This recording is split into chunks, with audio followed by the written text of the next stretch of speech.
ఉన్న బంగారాన్ని విడిపించి ఆ రోజు ఆన్లైన్ రేటుకే మేము కొంటాం. Sharma gold company.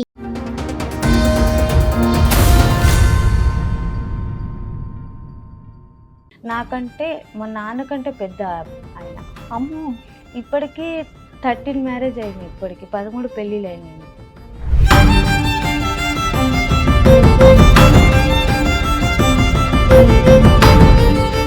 మీ హస్బెండ్ కి 13 పెళ్ళిళ్ళ? 13 పెళ్ళిళ్ళు. మీరు ఎన్నో భార్య? నేను 3వ భార్య. ఒక ఏరియా అంతా మీ ఆయనదేనే?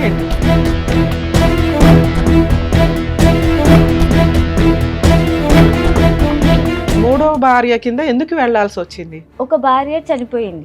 సెకండ్ భార్య ఉంది. మీ నాన్న వయసు ఉన్న వ్యక్తిని 12 ఏళ్ల పిల్లనిచ్చి చేయాల్సిన అవసరం ఏంటి?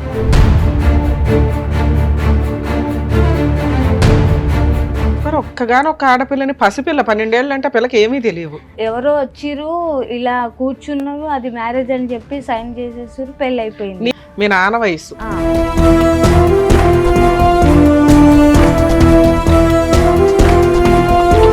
చేసుకోవాలి, నా కష్టం తెచ్చుకోవాలి. ₹1 పెట్టేవాడు కాదు, పెట్టాడు.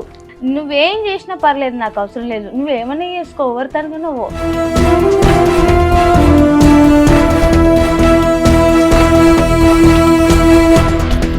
ఇప్పుడు మీరు సెకండ్ వైఫ్ ఒక ఇంట్లో ఎంత కాలం ఉన్నారు?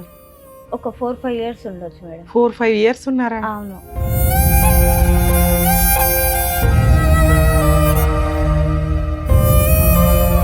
సెకండ్ డెలివరీ ఎందుకు తెచ్చుకున్నావు? ఈ లాజిక్ నాకు అర్థం కావట్లేదు. పని చేసుకుంటున్నా. పని చేసుకుంటే పర్వాలేదా? సెకండ్ డెలివరీ, థర్డ్ డెలివరీ అట్లా కానొచ్చా?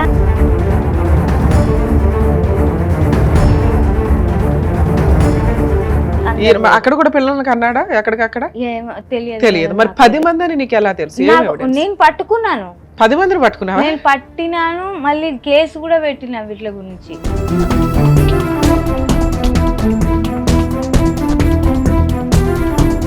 ఎవరు లేరు, ఎక్కడ వెనక లేరు, ముంగట లేరు, ఎవరు లేరు, సపోర్ట్ లేదు.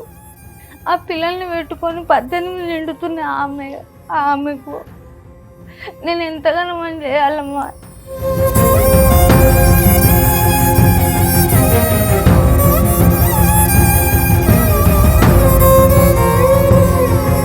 సార్ ఎన్ని పెళ్లిళ్ళు చేసుకున్నారు సార్ మీరు? ఇంతకే మీ వయసుకి 12 ఏళ్ల పిల్లలు పెళ్లి చేసుకుంటారా?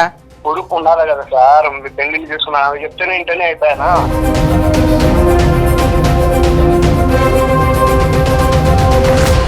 మేడం నమస్తే అండి. మేడం మీ పేరేంటి, ఎక్కడి నుంచి వచ్చారు? నా పేరు ఫస్ట్ కృష్ణవేణి, తర్వాత సాజిత అని. ఓ, కృష్ణవేణి ఎలియాస్ సాజిత. ఏంటి ముస్లిం పేరు? ముస్లిం పేరు అంటే నేను ముస్లిం అబ్బాయిని పెళ్లి చేసుకున్నారా? ఓకే, పెళ్లి చేసుకున్నా. ఎక్కడి నుంచి వస్తున్నారు మేడం మీరు? నేను శంషాబాద్ నుంచి. శంషాబాద్, ఓకే. శంషాబాద్ నుంచి వస్తున్నా. అది అయితే ఇక్కడ షాయిన్ నగర్ అని ఉంది, బార్కాస్ అక్కడ. అయితే అక్కడ మా అమ్మ వాళ్ళు కొద్దిగా ఉండడం వలన పెద్దవాళ్ళు కుదిర్చిన పెళ్ళి ఇది, అరేంజ్ మ్యారేజ్. ఇట్లా ఎందుకు పెద్దవాళ్ళు కుదిర్చారు? ముస్లిం అబ్బాయిని చేయాలని ఎందుకు అనుకున్నారు? అలా అనుకోలేదు. అక్కడికి వచ్చిన తర్వాత మా పని గురించి అమ్మ వాళ్ళు వచ్చారు. 12 years అప్పుడు నాకు. ఓకే. హాస్టల్లో. ఎన్ని ఇయర్స్ బ్యాక్ స్టోరీ ఇది? 2007లో. 2007కి మీకు 12 years? ఓకే. 12 years అయితే అప్పుడు అక్కడికి వచ్చిన తర్వాత చదువుకోవడానికి అని చెప్పి ఇప్పుడు వాళ్ళ దాంట్లోకి వెళ్ళాం కాబట్టి అది అలా అయిపోయింది అక్కడ. ఆ తర్వాత మీ సరౌండింగ్ అంతా అదే, మీరు చదువుకుంటున్న స్కూల్ ముస్లిం స్కూల్స్ అవడం వల్ల మీకు అది పెద్దగా అనిపించలేదు. ఆ తర్వాత అక్కడ నుంచి నేను రావడానికి చాలా ఇబ్బంది పడ్డాను. అంటే వెళ్ళిపోదామని అనుకుంటే కొద్దిగా అమ్మ వాళ్ళు అక్కడే ఉన్నారు, నాకేమో కొద్దిగా ఇష్టం లేకుండా ఉండే. అయినా కూడా ఇంకా మా అమ్మ వాళ్ళు ఎలా చెప్తే అలానే ఉంటాను కదా అని చెప్పి అది కంటిన్యూ అయిపోయింది. కొద్దిగా కంటిన్యూగా అయిపోయిన తర్వాత అమ్మ వాళ్ళ దగ్గరికి వెళ్ళి అతను ఏదో మాట్లాడి నాకంటే మా నాన్నకంటే పెద్ద ఆయన. అమ్మో, ఇప్పటికీ 13 మ్యారేజ్ అయినాయి. ఇప్పటికి 13 పెళ్ళిళ్ళు అయినాయి ఆయనకు. మీ హస్బెండ్ కి 13 పెళ్ళిళ్ళ? 13 పెళ్ళిళ్ళు. మీరు ఎన్నో భార్య? నేను 3వ భార్యని.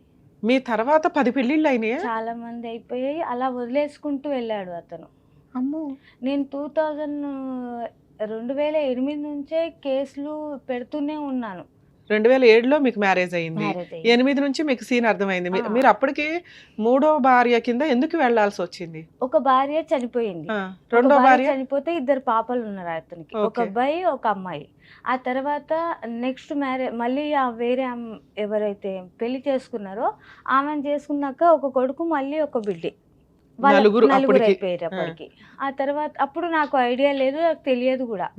ఇంట్లోనే మీకు ఇల్లరికంగా వస్తాను నేను బయటికి ఏం తీసుకోను అమ్మాయిని అంటే సెకండ్ భార్య ఉంది, మీ నాన్న వయసు ఉన్న వ్యక్తిని 12 ఏళ్ల పిల్లనిచ్చి చేయాల్సిన అవసరం ఏంటి? అది మీరు ఫైనాన్షియల్ వీక్, మీకు కుదరలా, మీ అవును. ఇంట్లో వాళ్ళు ఇవన్నీ పక్కన పెట్టండి. అవును, ఒక సెకండ్ వైఫ్ ఉంది కదా. అది తెలియనివ్వలేదు. సరే తెలియలేదు, ఫస్ట్ వైఫ్ చనిపోయిందని తెలుసుగా, అప్పుడు మీరు సెకండ్ భార్యగా వెళ్తున్నారుగా. అది కూడా అది తెలియదు, కూడా అసలు marriage తెలియలేదా? కూడా అయ్యిందని తెలియదు మేడం మాకు. వాళ్ళు ఎక్కడ వాళ్ళు, మీరు ఎక్కడ వాళ్ళు? అతను కర్నూలు అంటారు. అంత కర్నూలు సంబంధం ఎలా వచ్చింది మీకు? కర్నూలు అంటే ఇక్కడనే సెటిల్ అయిపోయింది. ఒక 2 years ఆయన ఎంతో 10 ఏళ్ళు 11 అవును, ఏళ్ళు 10 ఏళ్ల నుంచి ఉన్నప్పుడు ఇక్కడ సరే సెటిల్ అయినప్పుడు 2007, 8, 6 అంటే కనీసం చుట్టుపక్కల వాళ్ళు ఎవరు, వాళ్ళ ఫ్యామిలీస్ ఏంటి అందరికీ తెలుస్తాయి కదా. ఎవరు చెప్పలేకపోయారు మేడం. అక్కడ మీరు ఎంతమంది మొత్తం అమ్మా మీ ఇంట్లో? నేను మా 2 తమ్ముళ్ళు. నువ్వు ఉన్నదా ఒక్కతే ఆడపిల్లవు కదా, అంత ఒక్కదాన్నే. కంగారేంటి మీ ఇంట్లో? అది అర్థం కాలేదు, అతను ఏం చేసిండో ఏమైందో అసలు ఏం అర్థం మీ కాలేదు. నాన్నగారు తాగుపోతా? లేదు మేడం. మరి ఒక్కగానొక్క ఆడపిల్లని, పసిపిల్ల 12 ఏళ్ళు అంటే పిల్లకి ఏమీ తెలియవు. అర్థం కాకుండా అదొక మ్యారేజ్ అంటే ఎవరో వచ్చిర్రు ఇలా కూర్చున్నారు, అది మ్యారేజ్ అని చెప్పి సైన్ చేసేసారు, పెళ్ళి అయిపోయింది. నీకంటే తెలియదమ్మా, మీ అమ్మ నాన్నకైతే బుద్ధి ఉండాలి కదా. బతికే ఉన్నారా ఇప్పటికి? అమ్మ చనిపోయింది, నాన్న? నాన్న ఉన్నాడు. మీ బ్రదర్స్? మా 2 తమ్ముళ్ళు చిన్నవాళ్ళు. వాళ్ళు ఇప్పుడు పెద్దోళ్ళు అయి ఉంటారు కదా, వాళ్ళకి పెళ్ళిళ్ళు అయినాయా? అయిపోయింది. ఓకే. అయితే ఇంకా తర్వాత అది 2007 మార్చి 18కి మ్యారేజ్ అయ్యింది. డిసెంబర్ అదే 2007 డిసెంబర్కు పెద్ద అమ్మాయి పుట్టింది. 1 yearకే పెద్ద పాప. అంటే మీకు ఎంతమంది పిల్లలు? చెప్పొచ్చలేదు, మెన్సెస్ అయిపోయినాం కదా మేడం. అది అయిపోయిన ఒక 2 daysకే నేను అలా అన్నందుకు అది అలా అయిపోయింది. ఇంకా ప్రెగ్నెంట్ తొందరగా వచ్చింది, నాకు కొద్దిగా అవ్వలేదు పిల్లల్ని. 13వ ఏట పిల్లని కన్నావు. నార్మల్ కూడా, అది కూడా సిజరింగ్ అయితే ఏం లేదు. తర్వాత అది అయిపోయిన తర్వాత నేను వెళ్ళాను. ఈయనకి ఆల్రెడీ ఫస్ట్ ఒక భార్య చనిపోయి 2 పిల్లలు, సెకండ్ ఒక భార్య 2 పిల్లలు, ఇవన్నీ నీకు ఎప్పుడు తెలిసినాయి? పాప పుట్టాక. ఫస్ట్ పాప పుట్టినాక మీకు ఎంతమంది పిల్లలు? 2 అమ్మాయిలు. ఎందుకమ్మా ఇద్దరు కంటే ఈ 10 మందికి ఇంకెంతమంది ఉన్నారు? ఒక తెలియదు ఏరియా అంతా మేడం. మీ ఆయనదేనా ఏంటి? మొత్తం చూసా నేను. నేను ఇంకా అవన్నీ ఏం చేయలేకపోయి ఇంకా కేసులు 2008లో ఒక ఫస్ట్ కూతురు పుడుతున్న టైంలో మీకు అర్థమైంది ఈయనకి మీరు థర్డ్ భార్య అని, అవును సెకండ్ వైఫ్ ఉందని. అవును. ఆవిడెప్పుడు వచ్చి మీ మీద గొడవ పడ్డం కానీ ఏమీ లేదు, చేయలేదా? ఆమెతో కలిసే ఉంచిండు మిమ్మల్ని తీసుకెళ్ళి. ఆమె కూడా ఎలా ఒప్పుకుందా నాకు తెలియదు అసలు. నువ్వు ఒప్పుకున్నావు, ఆవిడ అంతే, ఆవిడకి ఏమైనా నిస్సహాయతో? కాదు మేడం, అలా ఉన్నప్పుడు అంటే నాకంటే కోపం వచ్చింది, నేను కేసులు పెట్టాను. మళ్ళీ ఆమెకి ఏమైంది అసలు? నేను ఉన్నాను, నన్ను సరే, కూడా నీకు హెచ్చరించవచ్చు కదా. బానే ఆవిడ మీద పడుతున్నావు, నీ హక్కుల గురించి నువ్వు అది కాదు మాట్లాడడం. మేడం, ఇప్పుడు అలా మీరు ఎట్లా ఒక రీజన్ చెప్తున్నారో ఆవిడ రీజన్స్ ఆవిడకు ఉండి ఉండొచ్చు, కర్మ, మనం ఏం చేయలేం.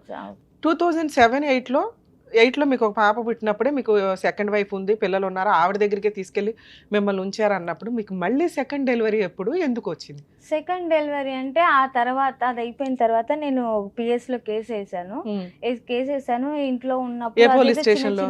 పాడిచేరి ఓకే. PS లో కేసు వేసాను. ఆ రోజుల్లో చాలా పెద్ద కేసులు అమ్మా అవి.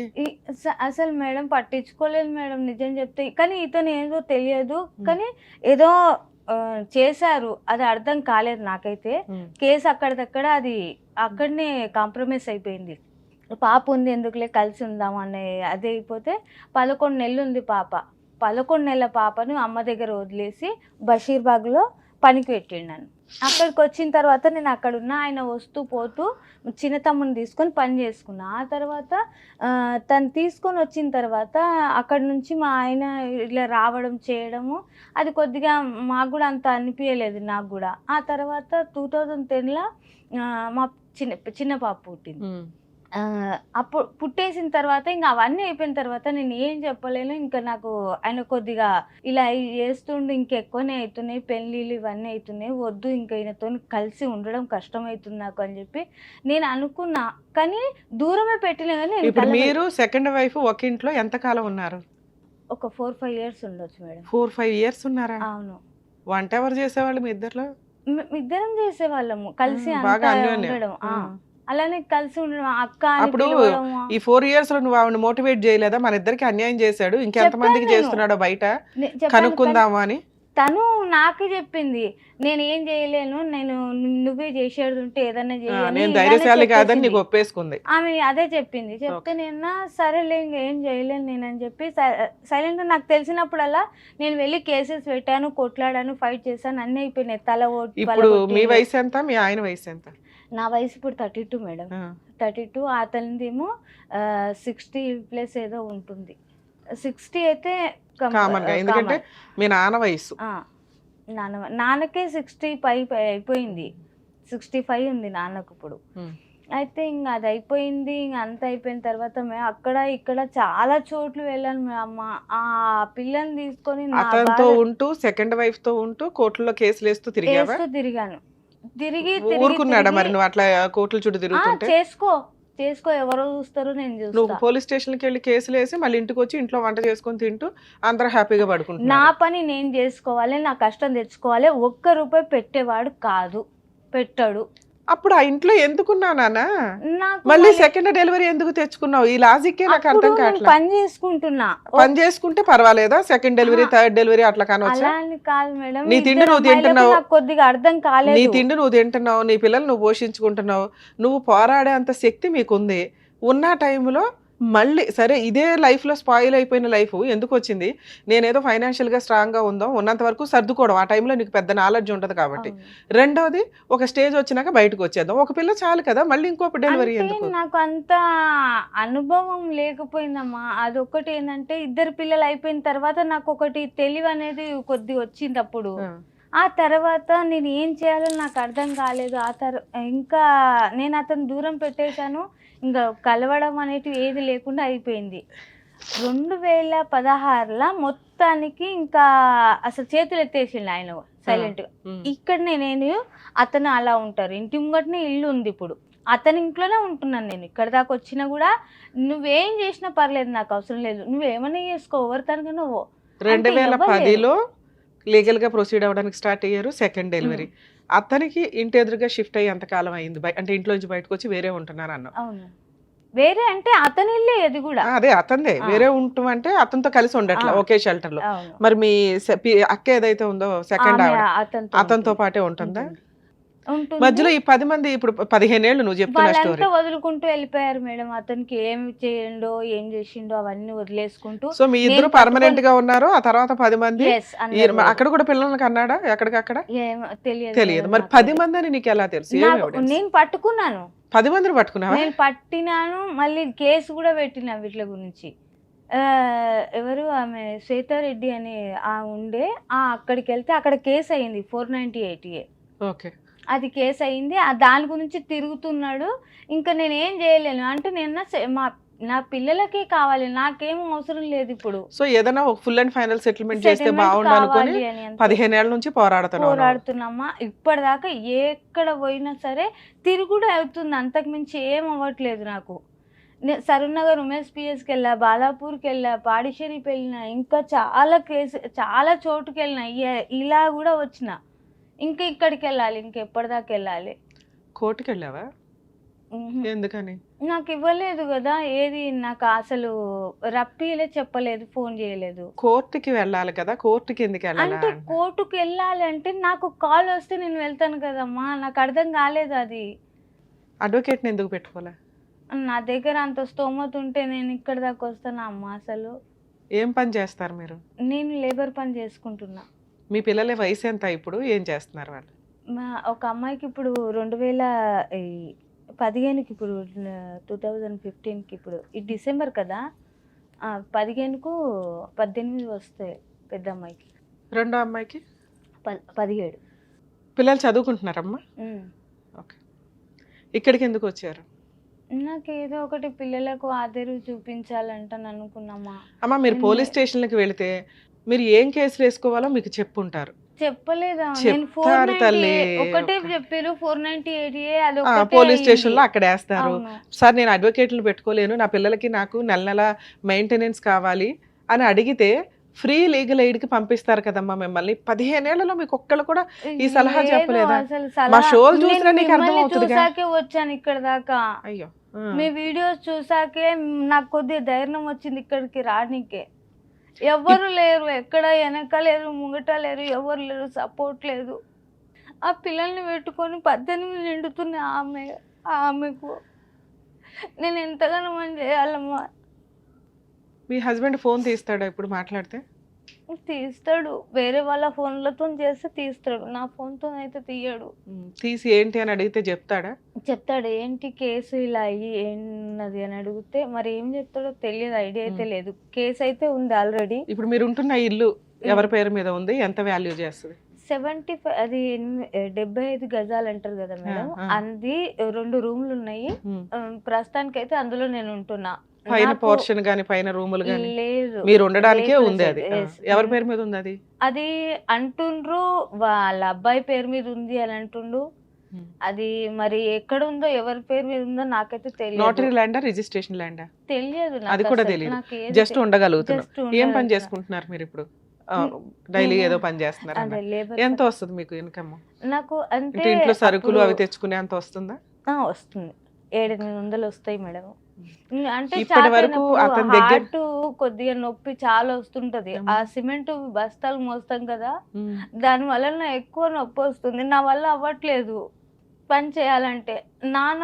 నానెంబడి అక్కడికి ఏమంటారు జామ తోటలో మందు కొట్టాలి కదా, అది పెట్టాలంటే ఇది బ్యాగ్ వేసుకొని ఇలా పంపు కొట్టాలి. ఈ రెట్ట మొత్తం నొప్పి అవుతుంది, ఇక్కడ చెయ్యి మొత్తం. ఏదో ఒకటి చేస్తే నా పిల్లలు నేను ఎక్కడనో ఒక దిక్కు బతికేస్తామని నేను అంటున్నా. ఆయనకైతే పిల్లలకు ఒక్కసారి ఇప్పటిదాకా 10 మందికి సెటిల్ చేశాడు కదా, ఆ సెటిల్మెంట్ ఏదో నువ్వు కూడా చేసుకోవచ్చు. అంటున్నామా, నీ కాళ్ళు కూడా మొక్కుతాయి ఆ పిల్లలకు ఒకటి ఏమన్నా ఏ ఆదేరువు. అంతకు మించి నేనేం కోరతలేను. ఉన్న కేసులన్నీ తీసేస్తాను. 1 లక్ష రూపాయలు పెట్టి ఆడ అడ్వకేట్ పెట్టి వకీల్ని పెట్టిరు, అక్కడ పెట్టి ఆ 1 లక్ష రూపాయలు ఆడనే ఉన్నాయి. ఇప్పుడు కూడా ఉన్నాయి అవి.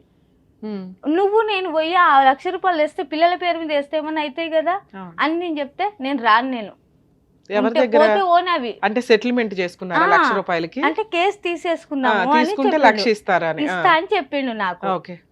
అదే 1 లక్ష నేను కేసు తీసేస్తా పోని, ఆ 1 లక్ష రూపాయలు పిల్లల పేరు మీద వేస్తే ఏమన్నా అవసరానికి వస్తాయి కదా అని చెప్పింది. నేను నేను నీ ఎంబడి రాను. నేను నా ఎంబడి రాకపోతే నువ్వు వేరేగా రా, నేను వేరేగా పోతా. కోర్టులో కేసు పేపర్లు తీసుకొచ్చారా? ఫోటోలు కూడా అసలు దిగలేదు, కానీ ఏదో ఒక ఫోటో ఉండాలి కదా అని చెప్పి ఈ ఫోటో అయినది.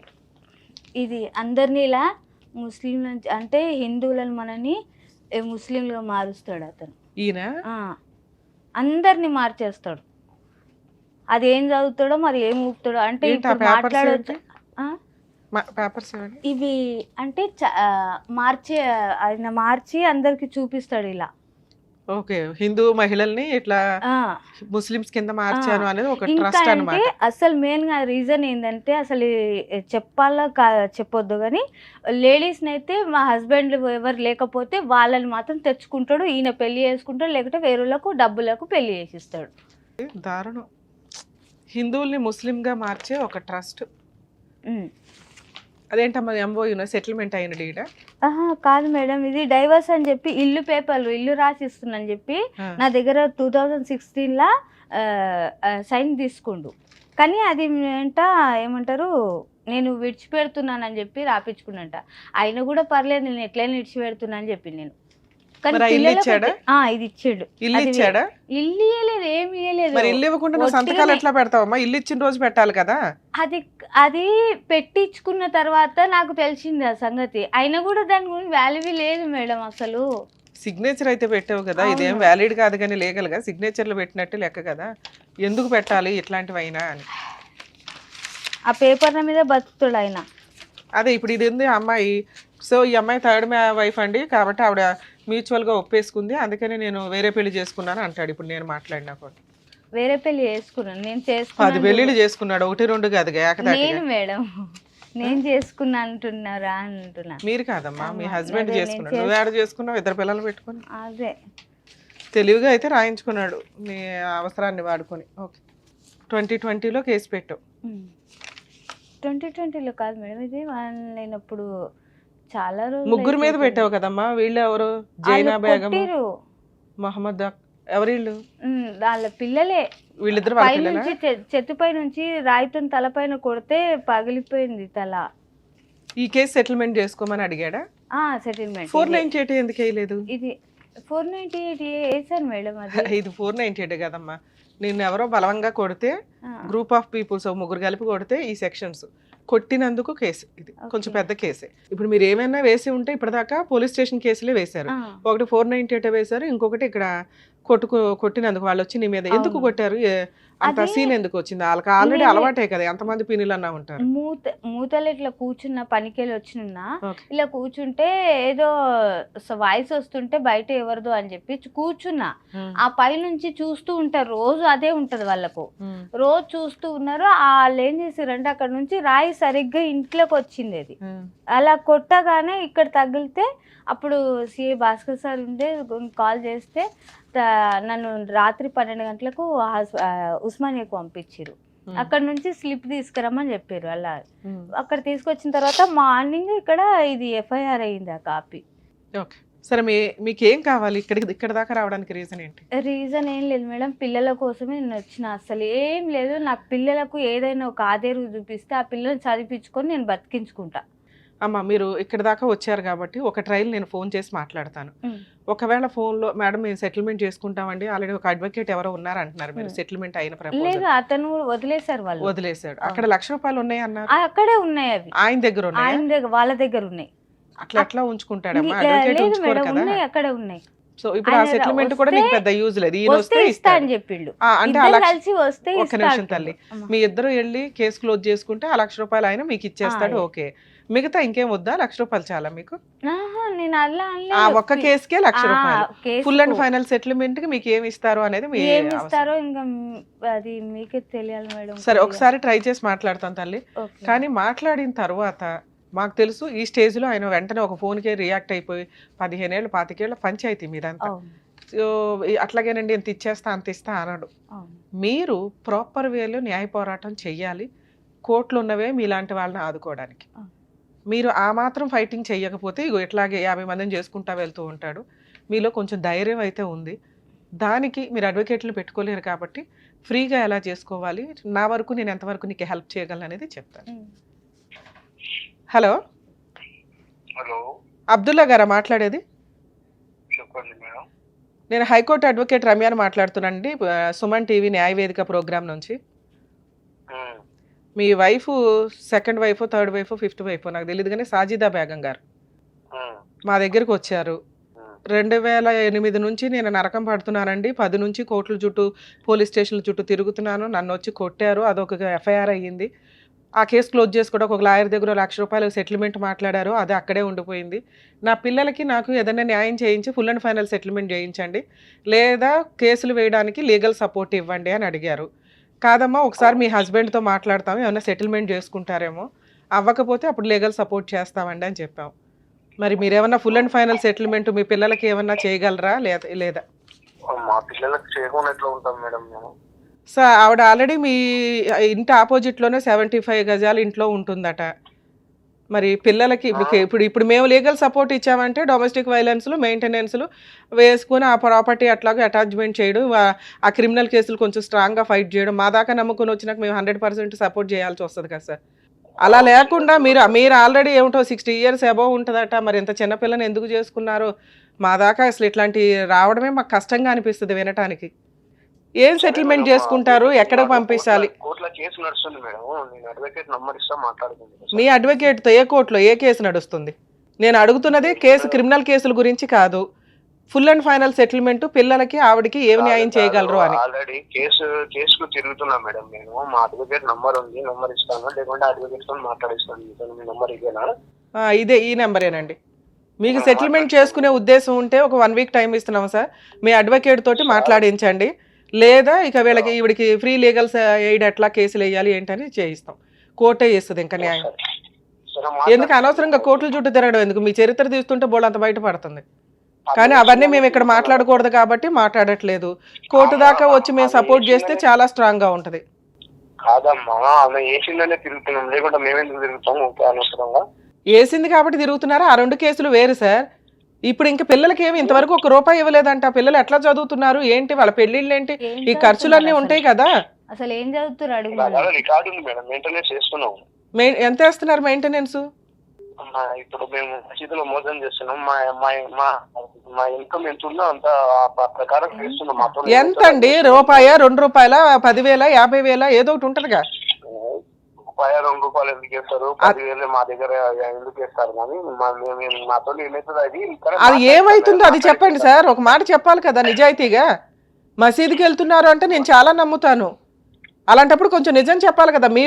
మీరు కన్నా పిల్లలు ఇక్కడ అనాథల్లాగా తిరుగుతున్నారు. ఆవిడ కూలి పని చేసుకుని ఆవిడ పోషించడం ఏంటి? మీ పిల్లలకి మీరు తిండి పెట్టలేరా? అలాంటప్పుడు అంతమంది పిల్లల్ని కనటం ఎందుకు?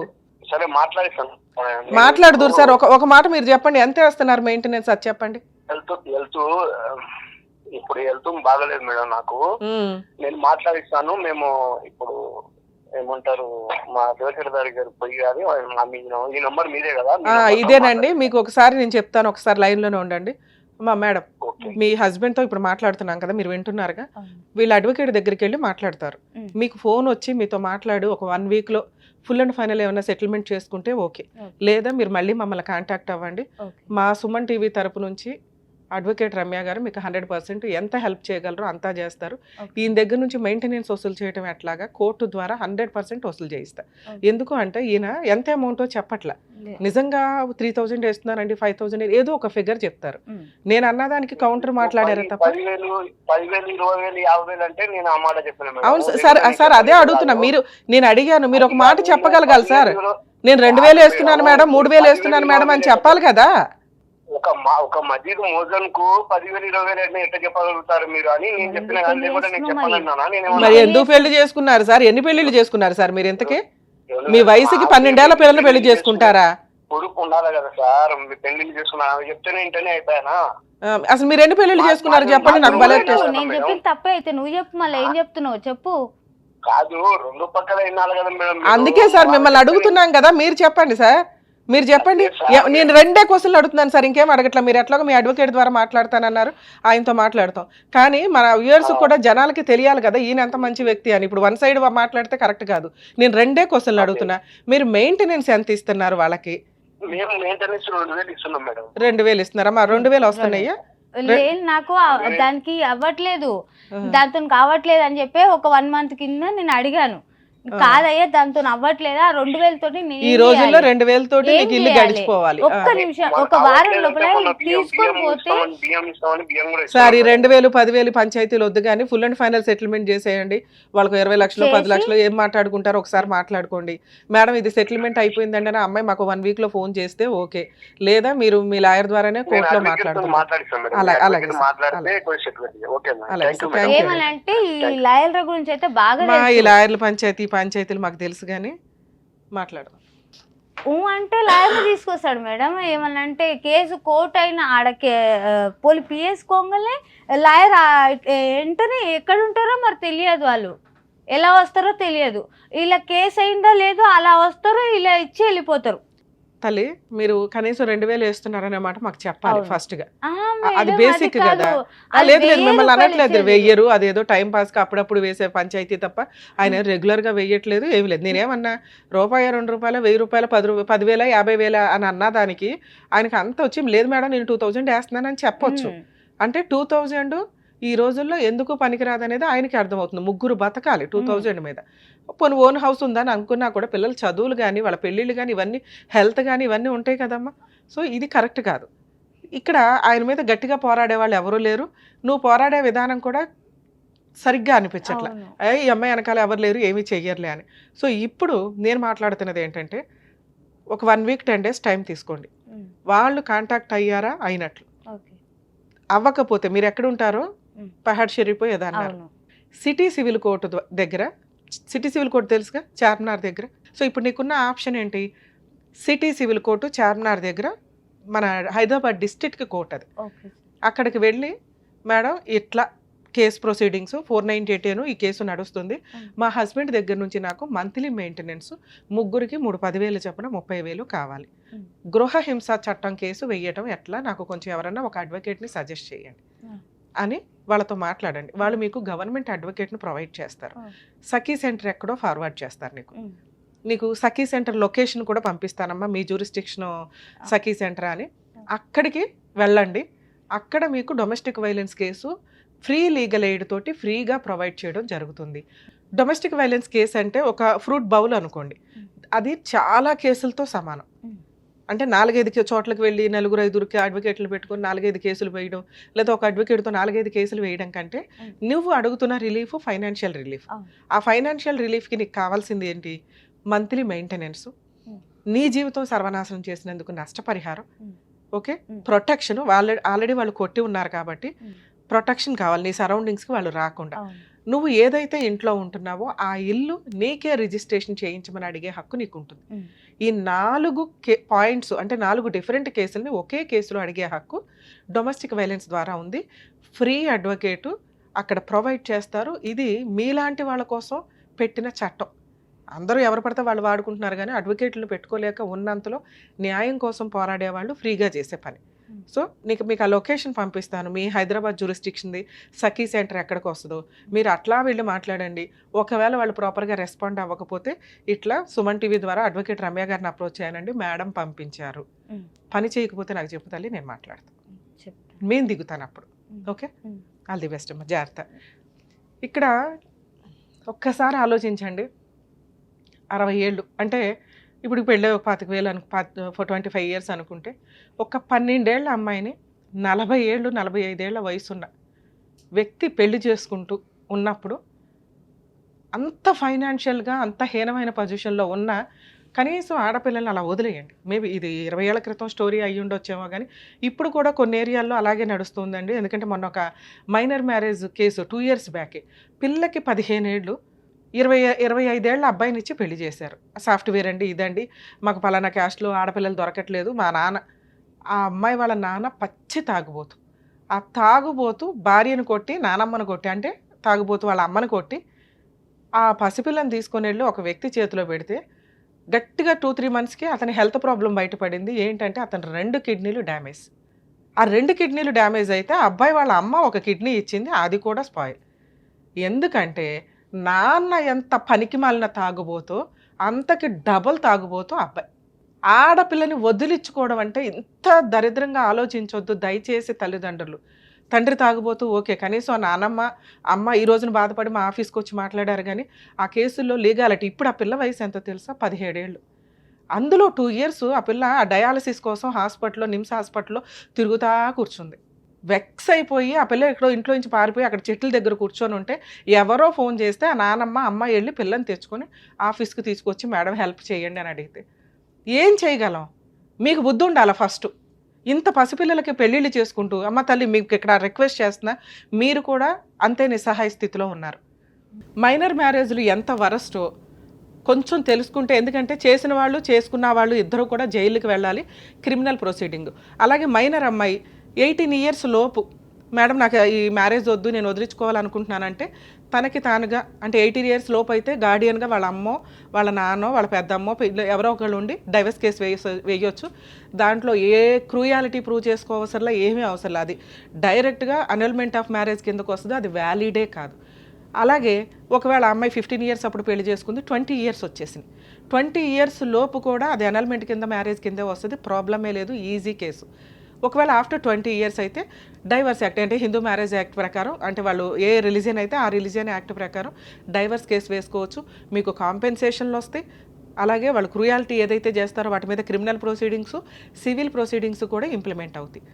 ఇప్పుడు ఈ కేసులో మనం తెలుసుకోవాల్సిన రెండో పాయింట్ ఏంటంటే, లవ్ జిహాద్ చాలా సీరియస్గా అనిపించింది నాకు.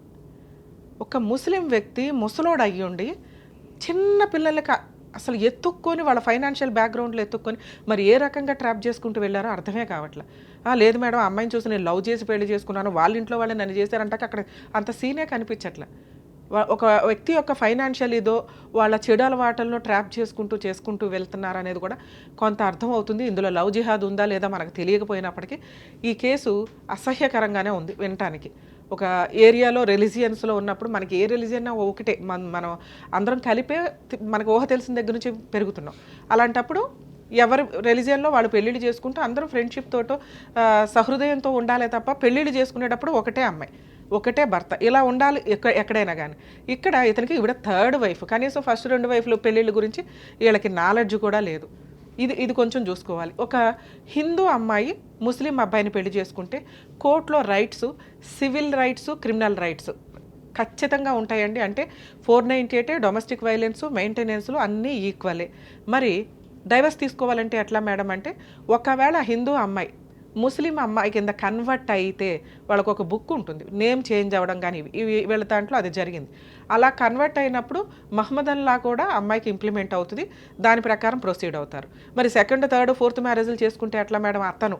ఎందుకంటే ముస్లిం వ్యక్తి జనాలకు తెలియదు 4 మ్యారేజెస్ చేసుకోవచ్చని. ఇప్పుడు మా చిన్నప్పుడు 7 మ్యారేజెస్ చేసుకోవచ్చని, అంతకంటే ఊహ తెలిసినప్పుడు ఎన్ని మ్యారేజ్లు అన్నా చేసుకోవచ్చని. ఈయన ఆ ఎన్ని మ్యారేజ్లు అనే ఇన్ఫినిటీ దగ్గర కూర్చొని ఉన్నారు. కానీ సుప్రీంకోర్టు తోలు తీసేస్తుంది. ముస్లిం జెంట్స్ చట్ట ప్రకారం డైవర్స్ వేసుకోవడానికి లేదు, కులా తీసుకోవడానికి ఉంది కాజీ దగ్గర. కులా అంటే మ్యూచువల్ డైవర్స్. ఒకవేళ అమ్మాయి మ్యూచువల్గా రాకపోతే కోర్టులో సివిల్ రూల్స్ ప్రకారం డిక్లరేషన్ ఆఫ్ డైవర్స్ కింద వేసుకోవాలి.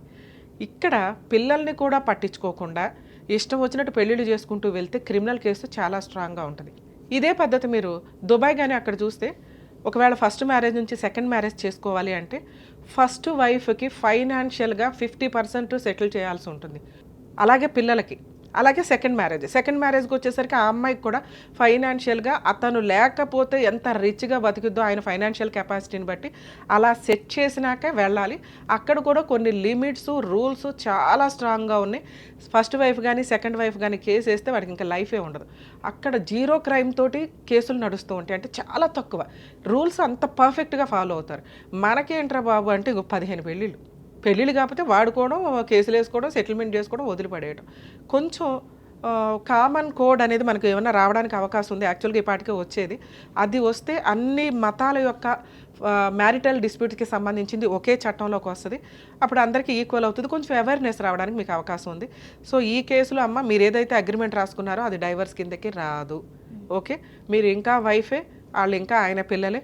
ఆయనకి ఎన్ని పెళ్ళిళ్ళు అయినాయి అనేది తర్వాత ఛాలెంజ్ చేయడానికి ముందైతే మీరు ఫైనాన్షియల్గా సెటిల్మెంట్ అడుగుతున్నారు కాబట్టి మీరు డైవర్స్ ఇచ్చినా ఇవ్వకపోయినా మీకు పెద్ద ఫరక్ పడదు. సో మీకు కావాల్సింది ఫైనాన్షియల్ సెటిల్మెంట్. అది మీ పిల్లల హక్కు, మీ హక్కు. దీనికి ఇందాక నేను చెప్పినట్టు DVC కేసు ఫైల్ చేసుకోండి. 100% అవుతుందని నేను అనుకుంటున్నా. ఇన్ కేసు అవ్వకపోతే ఆ కేసు వేయండి, ఆరాంగా మెయింటెనెన్స్ వస్తుంది. ఆయన ఇచ్చే 2000 కత్తలే మినిమం 20 to 25 మీకు ఆర్డర్ చేస్తారు. మీరు 50,000 దాకా క్లెయిమ్ చేయండి. మీ ధైర్యం నాకు నచ్చింది. పిల్లలిద్దరూ చదవనివ్వండి, గవర్నమెంట్ కాలేజీల్లో అన్న జాబ్ చేసుకునివ్వండి. ఈ రోజున ప్రతి స్త్రీ తనని తాను పోషించుకునేలాగా ఉండాలి. అలా అని కాపురాలు నాశనం చేసుకోవద్దు. మీకు అన్యాయం జరిగినప్పుడు డైవర్స్ దాకా వెళ్ళాలి కానీ అన్యాయం చేసుకుని డైవర్స్ల దాకా వెళ్ళొద్దు. మీకు 100% ఫైనాన్షియల్ సపోర్ట్ అతని దగ్గర నుంచి ఫుల్ అండ్ ఫైనల్ సపోర్ట్ జరిగిద్ది. జరగకపోతే మా వంతు ప్రయత్నంగా నేను మీకు అందుబాటులో ఉంటాను. సరేనా? థ్యాంక్ యూ అమ్మా.